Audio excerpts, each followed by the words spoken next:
Now for business updates across the African continent, Rochus Odiri joins us. Good morning, Doctor. Good morning, Rufai. Good morning to all our viewers. Oil and gas news. Shell and their turnaround maintenance of their Bonga FSPO, floating storage production offloading vessel. They've turned it around ahead of schedule. Remember, it has faced a number of shutdowns. This vessel, if you remember, built by Samsung Industries way back in 2003, became operational in 2004. First oil I think first discovery was November of 2005. The Bonga oil field, remember, was discovered way back in 1993. You've got, what is the capacity of this thing? 225,000 barrels per day. So if you think about where Nigeria is with respect to us not being able to meet our OPEC quota, the number of shutdowns that we've been facing, aging infrastructure, and so on and so forth, this is a welcome development. Now remember, Samsung Industries built this on behalf of SNEPCO, which is the Shell Nigeria Exploration Production Company Limited, along with the NNPC. So the welcome developments, they've completed the turnaround maintenance ahead of schedule, and so we hope to get our outputs increase from wherever outlets that we can get them. So this is very good. Again, the Bonga FSPO, floating storage production offloading vessel. More oil and gas news. Right before we went to break, the UTM offshore deal, that is the lots of acronyms, the FEED for the FLNG, which is the front-end engineering design contract that's been signed by UTM Offshore along with its two partners, KBR in the UK, and the Japanese company as well. You saw that special that we just brought to you right before we went to a break. So this contract, of course, precedes the procurement and the engineering design for this particular vessel. And again, this is the floating liquefied natural gas vessel, first of its kind in Nigeria. And you're seeing all the big wigs that were present in London when this was signed. Timi Silva, Benedict Orama, Benga Komolafe, I mean a whole bunch of individuals there. You have the CEO, Julius Rone, there signing those documents along with their partners. So this is a pretty big deal with respect to, I mean, Benga Komolafe in his speech talked about how this is part of our net zero goals with respect to what this brings to the industry. Our gas reserve, what is it, 600 million cubic feet, or trillion cubic feet, excuse me, with respect to where this is. So first of its kind, as far as this floating liquefied natural gas feed, big deal there that's been signed off by these partners. And so we hope to reap the dividends of this in the coming years when this facility will take off. The NESG, Nigerian Economic Summit Group, has announced a new chairman, Mr. Niyi Yusuf.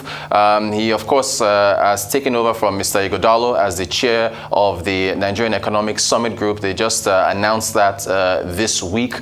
I have interviewed him on the Global Business Report. He's the managing partner at Veraki. He comes with a wealth of experience in the financial services, in consumer goods. So he's the new board chair at the NESG.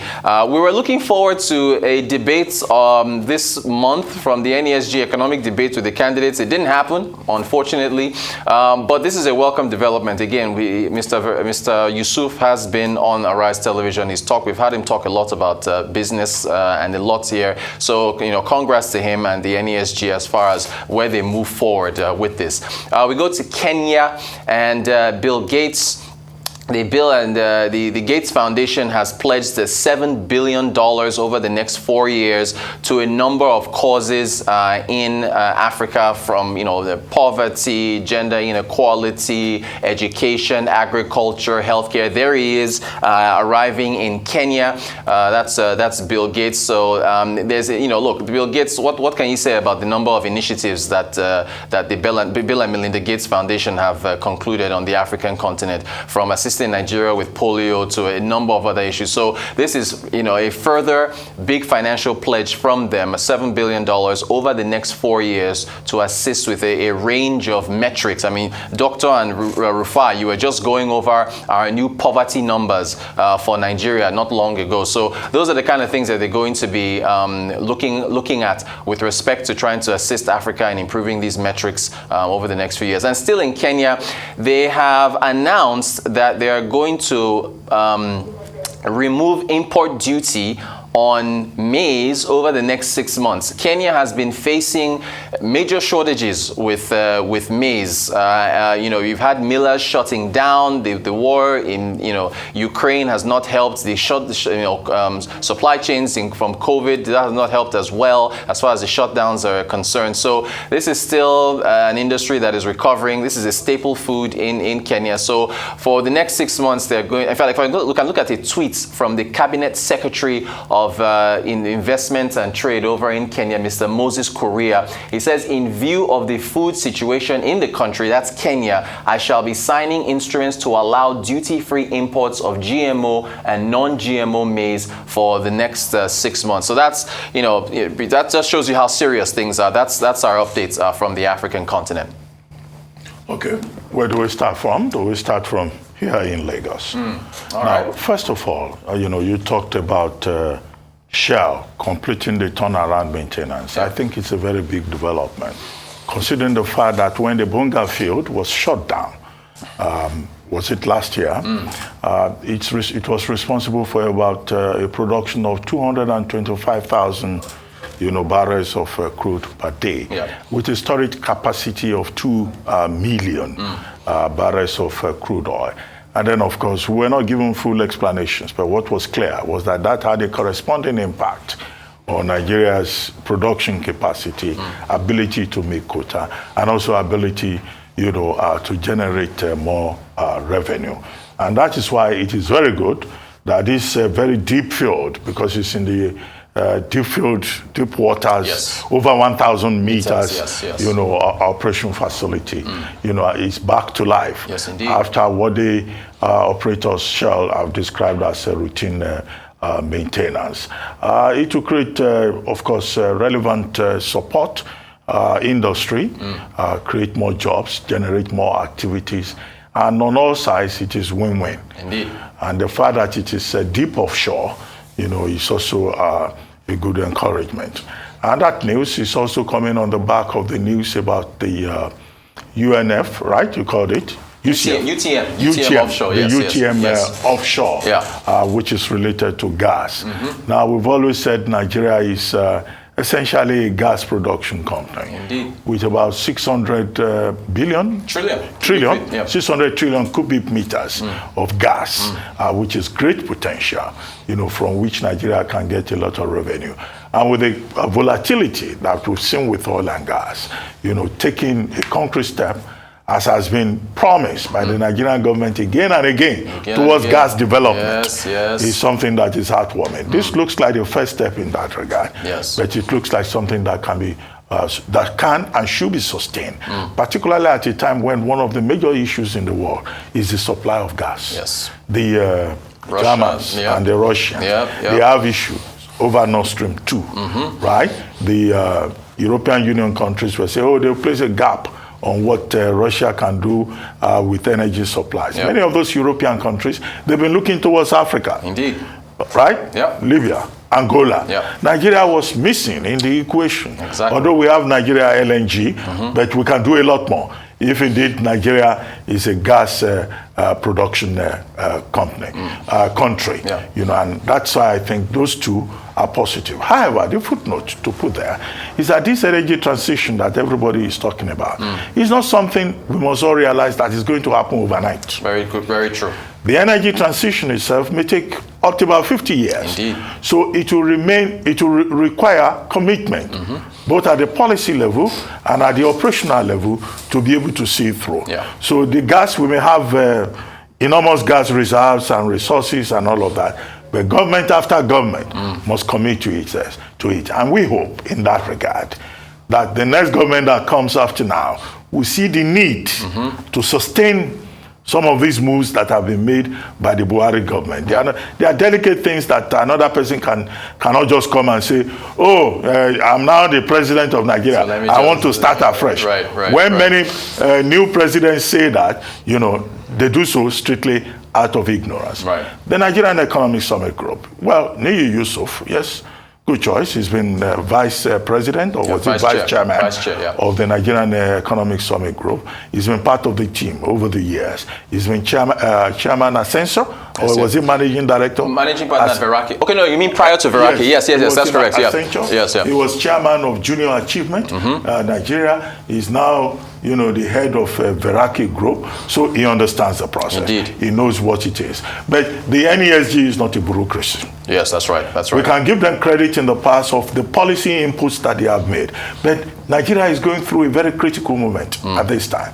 Niyi Yusuf is taking over from Asue Ighodalo. He's joining a distinguished line of persons who have led the Nigerian Economic Summit Group.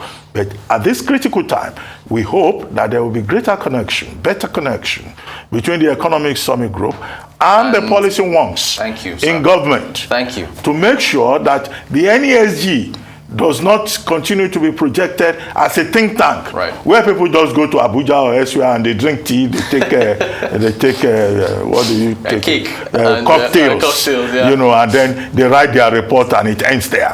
That synergy between policy think tanks, and the policy process in Nigeria is what doesn't seem to be a very strong link that we need to strengthen. Indeed.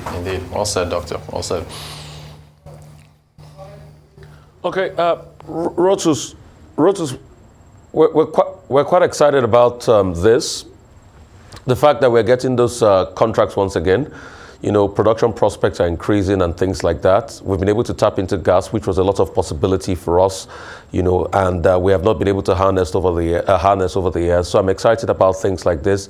I'm excited that Bonga 2 is coming back on stream. I mean, that will also show production potential for Nigeria. Probably push the numbers up forward a little bit. Good business prospects. Are they going to make the argument that this is tied to the PIA? Are these some of the quick wins for the PIA? Have they been able to settle out all the encumbrances too around the PIA that makes a lot of investors look away?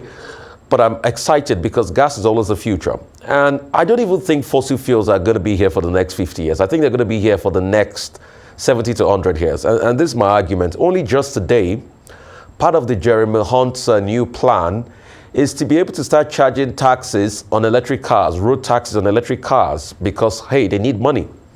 And it's not really permeated into the system. I mean, if you even look at very advanced and developed countries like Norway and all of that, yeah, they've got a lot of electric cars, but fossil fuel still makes a very big chunk of their revenue and all of that. So, and gas is like that transition energy point. So it's here for the foreseeable future. We've not been able to tap into it all this while. Now we're tapping into it. That is good. At least exporting, if we could get a couple of billions for there to show up our revenue. But also, domestic use is also something we should look into real quickly. We are still waiting in terms of domestic use here as regards gas. How we can unlock those possibilities and we probably reduce the cost of gas knock-on effect on people like you and me, despite the fact that we're flaring gas in this country, is a conversation that we should be having in the nearest future. Congratulations to Mr. Niyi Yusuf, somebody I know very well from his days in Accenture, a lot of good work then, and Veraki is what he's doing there. He's got that link as regards, financial systems, technology, that integration with whole round holistic development plan, which the NESG should be able to, put some input as regards. And most importantly, we hope that people in authority will take that leap of faith to be able to listen, to people like the NESG and other players in the sectors and other people that churn out other materials as regards development prospects. Because it's obvious with the new poverty numbers that we have not done well as regards, tackling the challenges we face as regards development in Africa and Nigeria, most importantly in general. So good one for NESG. More possibilities ahead. Okay. For Global Business Update, Michael Wilson now joins us from London. Good morning, Michael. Morning. Generally speaking, Asia Pacific slightly higher. Japan's core consumer index rose 3.6% compared with a year ago. It is actually, inflation is increasing in Japan. It's been a continuing theme, hasn't it, all week really, to find out whether that means that the central bank there will be slightly more hawkish than it's been over the past month or so. The Hang Seng up very, very slightly. As far as China's equities are concerned, both indices fairly fairly flat. Here's an example of how the China's anti-COVID policy has been working. Alibaba says 15% of China's delivery areas are disrupted during the Singles Day shopping festival. The Singles Day, unless you don't know about that, is the way in which it literally is Singles Day, and it's when everybody buys each other presents. It's sort of got much larger than it started, but it's a place where people actually do go shopping a great deal, and that's been certainly impacted by, as far as Alibaba's concerned, at least by the anti-COVID, or rather zero COVID policies. Now we were talking about the APEC meeting. This is after the ASEAN and G20. The diplomats they're very concerned about the war in Ukraine, pretty obviously, but perhaps more interesting. I mean, one would expect them to say that, but the positive thing is that on the fringes of this new APEC meeting, which goes on for the next 2 or 3 days, Japan's Prime Minister and Chinese President have been agreeing to try to improve relations between the two countries, and I think that probably is a positive. As far as the United States is concerned, futures, basically, I mean, we're still, wondering in the United States how high interest rates are actually going to be in the United States. Nobody really knows. Futures tied to the Dow, up about 34 points. There were another day of drops for the major indices yesterday, but there were likes of Cisco, Gap, Ross Stores and Palo Alto networks, adding to a sort of mix, a relatively positive mix of companies outperforming expectations. But as I said, this week was never going to be massive in the United States, simply because we got with the brunt of the earnings season was last week, and also no big economic figures coming out of the States. However, Twitter still remains interesting. A new wave of resignations after Elon Musk has gone in there and said, "My way or the highway," basically to the people who are working there. There's a thing called a water cooler, this kind of idea which people congregate around. I don't know what it's like in your office. I haven't seen it myself, but I'm told that in offices people actually do sort of congregate around the wall. This is where the gossip happens. And there's been a lot of goodbye messages on internal emails within Twitter, and also the Twitter offices have now closed until Monday. No reason given for it doing. The message went on to say, please continue to comply with company policy by refraining from discussing confidential company information on social media, with the press or elsewhere. Right, back to the United Kingdom and that long-awaited autumn statement from Jeremy Hunt. Economic outlook darkens. The black hole, apparently, that we've been talking about, that it seems like forever now, is apparently £55 billion. I mean, who knows? At least we now know where we stand. Households will see the deepest falling living standards on record, the highest tax burden since the Second World War, 30 billion in spending cuts, 25 billion in tax increases. The OBR, the Office of Budget Responsibility, who needed to be satisfied by these figures. And again, that's a question which is really still open, I feel, in any case. It says that what was done in the budget, in the autumn budget yesterday, will wipe out 8 years' growth, biggest tax-raising effort for 30 years. So really, an extra 5 billion for health, 3 billion for schools, but that's about it, really. Everybody is going to feel the squeeze in the UK as a result of that.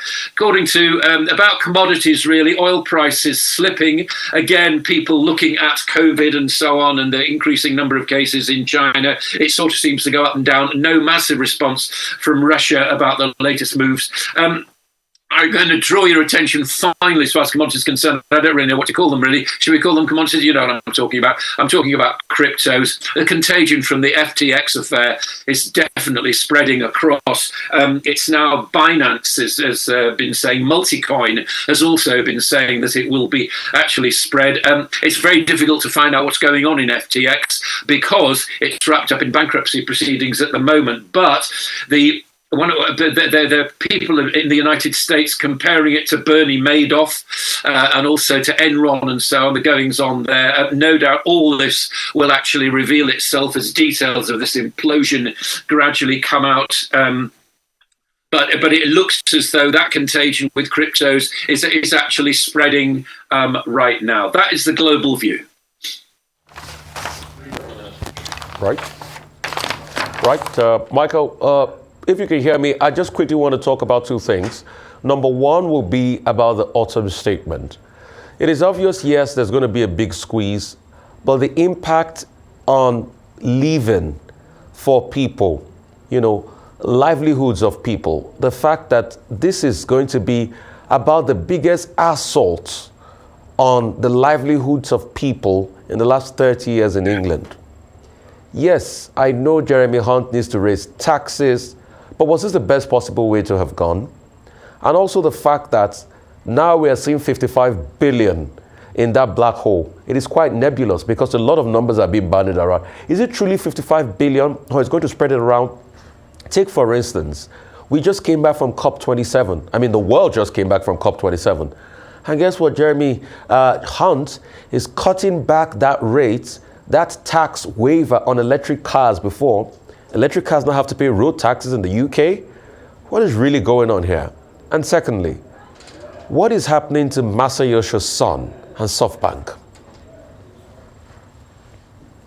Well, SoftBank, if you remember, what it did was it cut back on its ventures, didn't it? And so on. It had invested in a lot of ventures, and it looks to me like they're still trying to sort that out. I mean, it's an ongoing thing, hasn't it? I think we talked about this a couple of months ago, actually, didn't we? That SoftBank itself had invested in lots of ventures. Now was wondering about the wisdom of that, and so they're having to recapitalize and redo it. That's what's happening. That's what's happening there. As far as the black hole is concerned and the rest of it, I mean, I can only repeat what's being said at the moment. £55 billion, apparently, comprising spending cuts, some of which, of course, will take place after the next election date, which is 2024, which I said yesterday was fairly political. And again, I mean, what I'm hoping is that when we actually do get the spring budget, that some of these projections actually change. But certainly the Office for Budget Responsibility, which now is apparently in charge of financial orthodoxy in the country rather than the Treasury. I mean, they had to run it past that. Is saying that this is the worst attack on households for many, many years. I mean, I think that most households will find, I was looking at it yesterday, about 7% lower. Wages certainly will not catch up. And the usual kind of thing about giving a lot to health and a lot to education, well, that's fine. But, nobody actually takes account of this money when it's actually doled out. So I think it's going to be pretty tough. The only thing I just want to say two things about it. First of all, bond markets rose very, very slightly as he was talking, completely flat after that. And I think what they're actually saying is, and again, I personally, if I were a politician, I would not be bothering what the money markets say, because I don't think that necessarily they are a good indicator of what's going on. But let's just suppose for the moment that they are. So the bonds didn't move, equities lost a bit. What they're looking at is a United Kingdom which it's not going to grow, and recovery is not going to happen. He did mention the fact that you don't get growth through tax increases. I get all that, but I think what I'm looking forward to is when all this tight control actually starts to come off, and people can start to look at the Treasury and the Chancellor with a kind of revised thing and realise that he's been relatively mature so far, but can that continue and can it survive? I really don't know. All I would say is that it's a smaller place, but these are the problems that are being faced right now in the UK that every other major economy in the world, with the possible exception of the United States, will have to face in the coming months.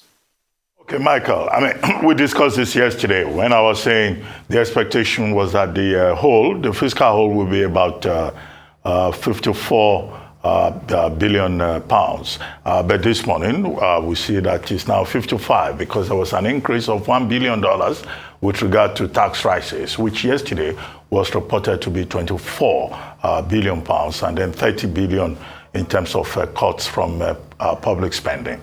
However, as The Guardian reported this morning, it's a movement from bad to worse. The worst, highest tax rises since World War II, with households having to pay more for tax and energy, and borrowing costs likely to go up to about 80 billion pounds. But are there any positive sides to this story, in spite of the hardship? In spite of the fact that the UK, according to the Office of Budget Responsibility, is now effectively in recession, and that would last till 2024. 2% on one side, 7% on the other side. They are positive sides, because I see that the Daily Express this morning was at the banner, victory, and was celebrating the fact that the triple lock pension scheme has been restored. One other paper was jubilating over the fact that Liz Truss and Kwasi Kwarteng were not present when this autumn statement was being presented. That's that about that. The second point has to do with Twitter. Did Elon Musk buy Twitter to destroy it? Because yesterday you said, well, you would not even choose to work for an employer like Elon Musk. Brilliant, but erratic, but you would rather not work for him. And that's the position, as you indicated, that many of the workers have chosen. Because as at 1700 EST yesterday, many of them refused to go back. Chains of commands have been wiped out. Entire teams have disappeared, in addition to other strategic staff that have left Twitter. Are we likely to see a turnaround from Mr. Elon Musk, although he says he's not super worried, that only the best hands have remained. And those best hands, they are not even up to 2,000, according to one account. My view is that if a chief of a company cannot give a clear view about where it's going, then it's not really a company that you want, if you have a choice about it, that you actually want to work for. I have no idea where Twitter's going at the moment, and I don't think anybody that works for it has. All that Elon Musk is saying, in his kind of funny way, is you've got to work really hard, but there are no guarantees. My way or the highway, I think, is what the Americans say, and I think that's what he's saying as well. I don't want to work for a company like that. No, is he buying it to destroy? I don't think he is. I mean, that would seem to be amazingly perverse to have spent all that money to have hollowed out one shareholding in one company to support the purchase of another. Seems to me to be not that doesn't say to me that he's trying to destroy it. I just don't feel as though there's anybody actually saying, okay, let's all slow down. This is what we need to do. But the office is apparently shut. I've got no reason why. And yes, apparently there are messages on the internal Slack, as it's called, internal messaging service, saying that we're going to go. Thanks very much for all your hard work. I mean, this is what's happening now. If he wants to step in and stem the flood, all he needs to do is to say, "This is what I'm going to do with Twitter," and he actually is working on other things as well. So as far as anybody's concerned, how on earth do you place a slide rule over it, if I can put it like that? How do you work out what the company's doing when you don't know where it's going or what it's going to be? I feel this is what the atmosphere is like at the moment. As far as the 53, 55, 60, 70 billion, I mean, you can make up those figures, and I still am none the wiser, having seen, I don't think anybody is, having seen that statement yesterday. Yes, a certain kind of victory for pensioners, but pensioners tend to vote for the Conservative Party, and that's a really very expensive thing to actually do. I think things are going to be very tough here for a very long time, but I just would point out that these are exactly the same kind of problems that everybody is going to have to face in the future. Inflation, high cost of living is not going to go away. Well, thank you very much, Michael. Thank you.